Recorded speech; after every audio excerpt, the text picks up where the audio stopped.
আমি আমাদের ভিডিও তার বান্ধবীকে দেয়। এছাড়াও বিভিন্ন গ্রুপে ভিডিও দিয়ে টাকা নেয়।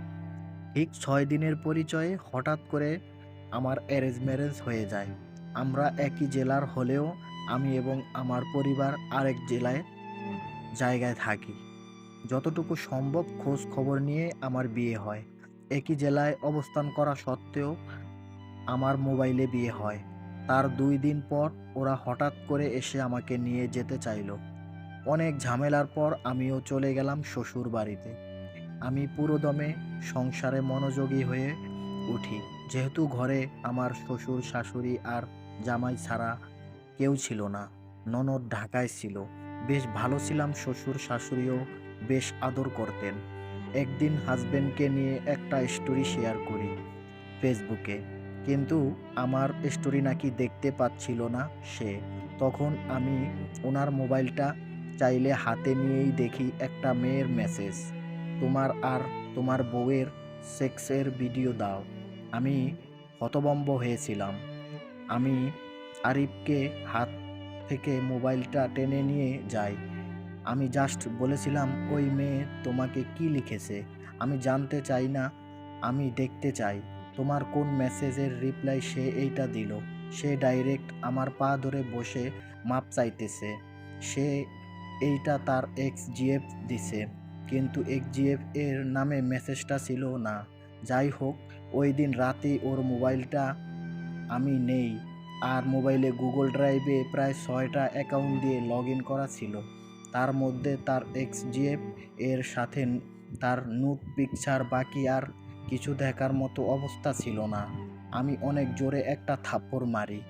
কারণ এক্স-জিএফ থাকাটা নরমাল, কিন্তু ৫ বছর আগে ব্রেকআপ হয়েছে। আর এত বছর বউ খুঁজে তারপর বিয়ে করলো। আবার বিয়ের এতদিনেও সে এক্স-জিএফ এর বাজে পিকগুলো ফেললো না। এক্স-জিএফ এর সাথে নরমাল পিক থাকলে আমি কিছুই করতাম না। সব বাজেগুলাই রাখছে। কোনো ভালো পিক নেই। এরপর তার পাইলসের সমস্যা, সে নাকি মেডিসিন লাগবে, এজন্য ২ ঘন্টা রুমে বসে থাকতো। আমাকে বাহিরে বসিয়ে প্রথম ব্যাপারটা সন্দেহ না হলেও পরে একদিন মেহমান আসায় আমি ওকে ডাক দিয়েছিলাম দরজার বাহিরে। এতে সে আমাকে এসে খুব ঝাড়ে, কারণ ওরা কি মনে করবে? যাক, নতুন সংসার, একেক ফ্যামিলি, একেক মানুষ একেক রকম হয় ভেবে পজিটিভলি সংসার করে যাচ্ছিলাম। সে অফিস থেকে এসে রুমে ঢুকে এত ঘন্টা থাকার পর আমি গিয়ে তার সাথে বসে আমাকে ওর আম্মুর রুমে পাঠায় দেয়। বেশ অপমান লাগতো। একটা সময় ভাবলাম হয়তো এক্সকে ভালোবাসে, আমাকে হয়তো ভালোবাসে না, তাই বিরক্ত লাগছে। আর সারাদিন অফিস করে আবার অসুস্থ। সে কখনো আমাকে নিয়ে বাহিরে যেতে চায় না। ছেলেরা দেখলে আমাকে কিছু বলবে আর ওর নাকি ভালো লাগবে না বলে রাখা ভালো। নামমাত্র সে একটা চাকরি করে। আমার বিয়ের পর থেকেই ওর বেতন নাই। তাই আমার শ্বশুর ডেইলি ওকে ১০০-১৫০ টাকা দেয় হাত খরচের জন্য। ওর অনেক ঋণ, কিন্তু আমার শাশুড়ি বলে ওর এত ঋণ তো হওয়ার কথা না। বিয়েতে যা খরচ হয়েছে এগুলা আমরা দিয়েছি। আর বিয়ের পর সে আমাকে কিছু দেয় নাই। আমার শাশুড়ি আমাকে ৩১০০ টাকা দিয়েছিল। ২৩০০ টাকাও ধার শোধ করবে বলে নিয়ে গেছে। আর অযথা আমাকে মারামারি করা শুরু করে দিছে। একদিন ওর একটা খাতা পাই যেটাতে ২৫টা ইমেল অ্যাকাউন্ট আর ৩টা ফেক আইডির সন্ধান পাই। মেয়ের ফেক আইডিতে ঢুকে দেখি সে ৭ বছর যাবৎ মেয়ে কণ্ঠে কথা বলে। ছেলেদের সাথে প্রস্টিটিউট, গরিব, মা অসুস্থ, বাবা মারা গেছে এসব বলে এ টাকা নেয়। এরপর আমি আমার বাবার বাসায় এসে জানতে পারি সে আমার লন্ডনের ফ্রেন্ড, আমার আপন বড় ভাই, আমার আপন ২ খালাতো ভাই থেকে টাকা নিছে। যখন তাকে এইগুলার জন্য ধরি, সে তার মা-বাবাকে বলছে আমি নাকি আমার বড় বোনের জন্য জামা কেনার জন্য ওর থেকে টাকা চাইছি। কিন্তু আমি আমার শ্বশুর-শাশুড়িকে কিছু প্রমাণ করি নাই। ওর বোনকে আর কাজিনকে দেখাইছি। ওরা বলতেছে এগুলা আগের করা আর টাকা চাইতেই পারে। এইটা তেমন বড় কোনো ভুল না। বিয়ের ৫ মাসে এত কাহিনী, এগুলা সামান্য। সে আমাকে ননস্টপ কল মেসেজ দিয়ে মিথ্যা সত্য বানাইছে, বাট প্রমাণ হাতে থাকার ওর কোনো কাহিনী সে পেরে উঠে নাই। সন্দেহ হচ্ছিল নেশা করতে পারে, যেহেতু জীবন নেশাখোর দেখি নাই আমার, তাই আমার নেশাখোরের সাথে সংসারও বুঝি নাই।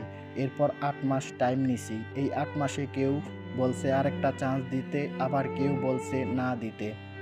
আমি কারো কথা না শুনে নিজের সংসারটা বাঁচানোর জন্য আর কি বের হয়ে নেমে পড়ি। ওর ফ্রেন্ড, ওর এক্স-জিএফ এর ক্লোজ রিলেটিভস আর ওদের বাসায় থাকাকালীন যা যা দেখেও আমি ইগনোর করছি সব হিসাব মিলালাম। আর তার ভয়েস, তার প্রাইভেট এর পিক পাঠানো, রাত জেগে জুয়া খেলা, মোবাইল প্রচুর বিকাশ ট্রানজ্যাকশন, সবাইকে টাকা চেয়ে মেসেজ দেওয়া, সব প্রুফ হাতে নিয়ে ৯০% কনফার্ম সে করছে। লাস্ট যেইটার হাতে নাতে প্রমাণ পাই নাই সেইটাই হলো নেশা। এইটার জন্য আমি যে লয়াল এর কাছে, উনি আমার দূর সম্পর্কের মামা। মামা ওর অফিসের বসকে কল দেয় লাউড স্পিকারে। বস বলে ও পুরা অফিসে সবার কাছে টাকা খুঁজে আর ইয়াবা গাঁজা এগুলো খায়। তার এক্স-জিএফ এর সাথেও কথা বলে নিশ্চিত হলাম ওই মেয়ের টাকা মারছে, ওর ফ্রেন্ডদের থেকেও না জানিয়ে টাকা নিত।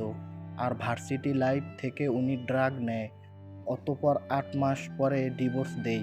সব মেয়ে কেমন আমি জানি না, কিন্তু সংসার যে করতে পারলাম না, বা আমার ১০০% ইনফোর্ট দেওয়া সত্ত্বেও আমার যে সংসারটা টিকে নাই, এই আফসোস নিয়ে সারা জীবন যাব।